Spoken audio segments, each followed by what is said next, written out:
तो स्टूडेंट हमें यहाँ पे फैक्टराइज करना क्लास 8 एक्सरसाइज 12.1 क्वेश्चन नंबर 3 का फर्स्ट पार्ट है, जिसमें आपको सबसे पहले ये देखना है कि कौन सी टर्म्स ऐसी है जो वेरिएबल्स और टर्म्स है जो कि हमारे कॉमन हो, जैसा हमने लास्ट सेकंड क्वेश्चन में किया था।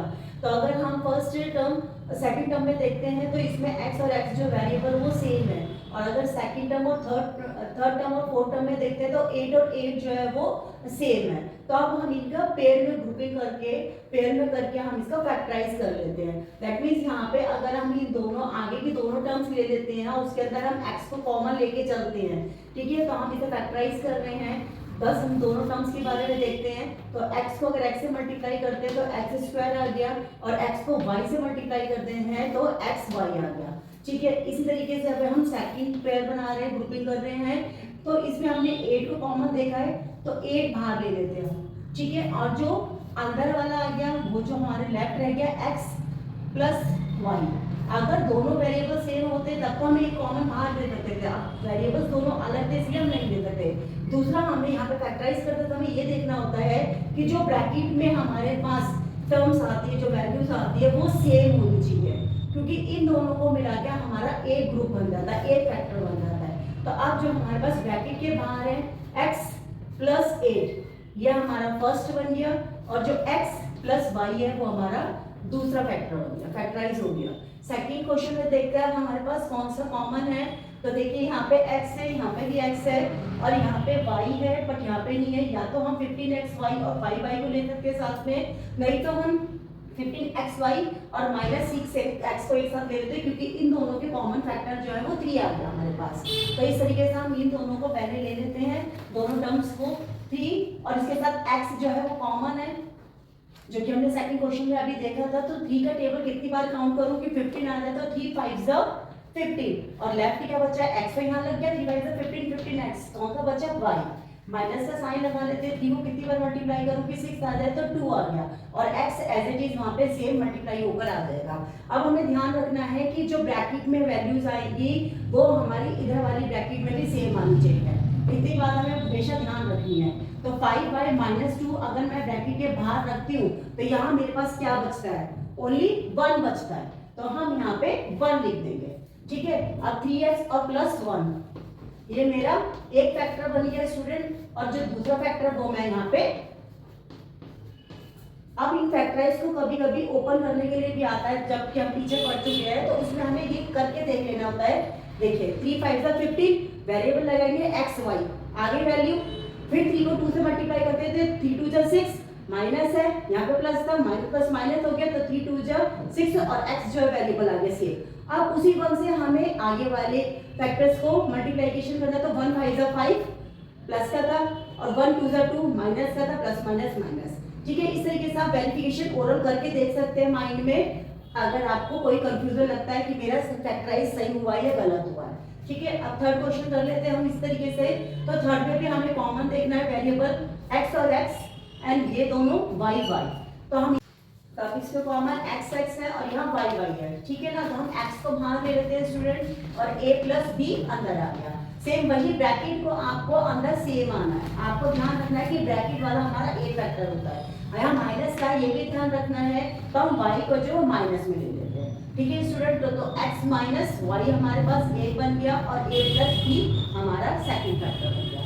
आप इस तरीके से लिख सकते हैं a प्लस b और x माइनस वाई, उसमें कोई फर्क नहीं पड़ता, क्योंकि मल्टीप्लिकेशन करेंगे तो हमारे पास वही आंसर आ जाएगा। देखिए स्टूडेंट, a को x से मल्टीप्लाई करते तो x को 1 मल्टीप्लाई करते हैं तो भी ax आ गया, ठीक है। अब हम क्वेश्चन नंबर 4 करेंगे, 4 और 5। तो क्वेश्चन नंबर 4 करते हैं, पार्ट 4 क्वेश्चन नंबर 3 का। तो 15 और 15 25 है, ठीक है। 9 क्यू है, तो हम यहाँ पे देख लेते हैं कि कौन कौन सा कॉमन है। तो स्टूडेंट जैसे कि यहाँ पे p है और यहाँ पर p है, तो हम इन दोनों को कॉमन ले लेते हैं, और ये q और यहाँ पे कोई वेरिएबल नहीं है, इन्हें हम इन दोनों को एक साथ ले लेते हैं, क्योंकि हमें कॉमन फैक्टर जरूर देखने हैं स्टूडेंट। अगर हम 15 और 25 को कॉमन लेते हैं तो ये एक ही टेबल में आ जाते हैं, 5 के टेबल में। दैट मीन्स यहाँ पे 5 जो है कॉमन हो गया, साथ में इसके साथ p और p, ये वेरिएबल्स जो है वो सेम हो गए, तो 5p को हम बाहर ले लेते हैं।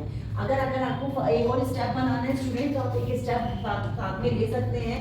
अगर आपको 15pq प्लस 25p को एक साथ दिखा दीजिए आप, ठीक है।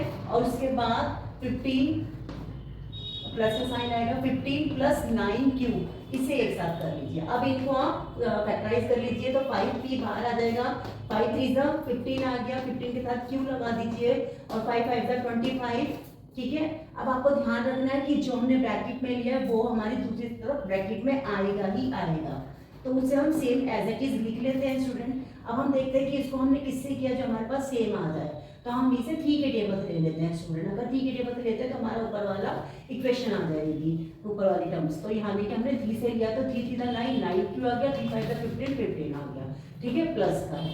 अब हम दोनों को जो कि पहले है 15 5p प्लस 3, उसके बाद जो सेकंड में है 3q और 5, इन्हें फैक्टराइज कर, ठीक है। अब क्वेश्चन पार्ट फिफ्थ कर लेते हैं। फिफ्थ पार्ट में भी स्टूडेंट हमें क्या देखना है कि देखिए सेकंड टर्म और थर्ड टर्म में 7 7 कॉमन है, तो इन दोनों को एक साथ ले लेते हैं, और फर्स्ट टर्म में और लास्ट टर्म में z z आ रहा है तो इन्हें एक साथ ले लेते हैं कॉमन, ठीक है ना। तो अब हम इस तरीके से इनको बना लेते हैं। तो जो माइनस है माइनस प्लस, ये दोनों एक साथ ले लिया हमने, इनको फैक्टराइज करेंगे ताकि हमारे कंफ्यूज ना हो हम लोग, ठीक है ना, इसीलिए हम इसे ब्रैकेट में कर रहे हैं। अदरवाइज आप चाहो तो ना भी कर सकते हो तो भी चल जाएगा अगर आप कॉमन, लेकिन अगर कर लेते हैं तो मिस्टेक्स नहीं होंगी स्टूडेंट्स, तो आप इस तरीके से कीजिए। अब यहाँ पे 7 को हम कॉमन है तो 7 को हम बाहर रख लेते हैं स्टूडेंट। अगर 7 को बाहर रखते हैं तो 7 1 4 1 आ गया स्टूडेंट, ठीक है, माइनस का लगा देते हैं और 7 यहाँ पे हमारे पास 7 क्या आ गया, अगर हम 7 मतलब 7 1 आ गया, और यहाँ पे हमारे को 1 आना है तो हम यहाँ पे दोबारा से फिर 1 कर देते हैं, प्लस का साइन लगा के 1, फिर यहाँ पे हम x और फिर y कर देते हैं, ठीक है ना। तो यहाँ पे टोटल ओनली x y लिख देते हैं तब भी चल जाएगा क्योंकि 7xy हो गया। अब इसमें हम कॉमन निकाल लेते हैं स्टूडेंट, लेकिन ब्रैकेट में हमारे पास सेम वही आना चाहिए, तो हम यहाँ पे पहले ही सेम लिख देते हैं कि -1 एंड प्लस xy। अब हमें देखना है कि हम बाहर क्या निकाल रहे हैं, ठीक है ना स्टूडेंट। तो हम यहाँ पे बाहर क्या निकालेंगे, हम निकालेंगे यहाँ पे बाहर z निकालते हैं। z अगर बाहर निकालते हैं स्टूडेंट तो हमारे पास 7z आ गया। यहाँ पे हमें z को जो है माइनस में लेना है स्टूडेंट, क्यों, क्योंकि अगर हम माइनस में नहीं लेंगे तो यहाँ माइनस का साइन आ रहा था, तो माइनस माइनस प्लस 7, z को 1 से मल्टीप्लाई कर दो, z 1 z minus plus minus minus आ गया और माइनस और x y z आ गया, ठीक है ना। अब यहाँ करते हैं तो जो हमारा 7 माइनस z, एक तो ये आ गया, इन दोनों को एक साथ ले लेंगे और फिर जो ब्रैकेट में वैल्यूज है उन्हें हम एक साथ ले लेंगे, ठीक है ना। इस तरीके से हमारे पास आंसर आ गया। तो स्टूडेंट यहाँ पे हमारे पास हम आंसर को पीछे लर्न नहीं कर सकते, लेकिन हम वेरिफिकेशन कर सकते हैं। अगर हम इनको मल्टीप्लाई करते हैं, देखिए स्टूडेंट 7 को 1 से मल्टीप्लाई कर रहे हैं तो प्लस माइनस माइनस आ गया, तो माइनस का 7 आ गया, फिर उस 7 से हम इसको मल्टीप्लाई करते हैं तो हमारे पास प्लस का 7xy आ गया। अब आप ऊपर जो क्वेश्चन है उसमें वैल्यूज को टर्म्स को जो है चेक कीजिए कि -7 आ गया प्लस 7xy आ गया। हमें इस तरीके से वेरिफिकेशन अपने आप करके देखनी होती है, अदरवाइज आप बड़ी क्लासेस में जाएंगे तो मुश्किल होगी।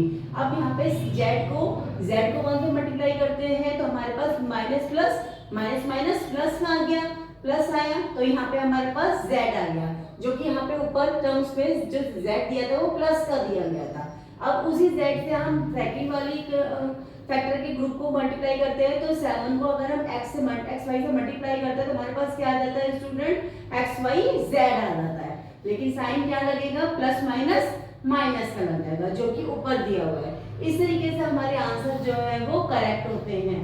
हमें वेरिफिकेशन करके अपने आप सेल्फ कर देना चाहिए।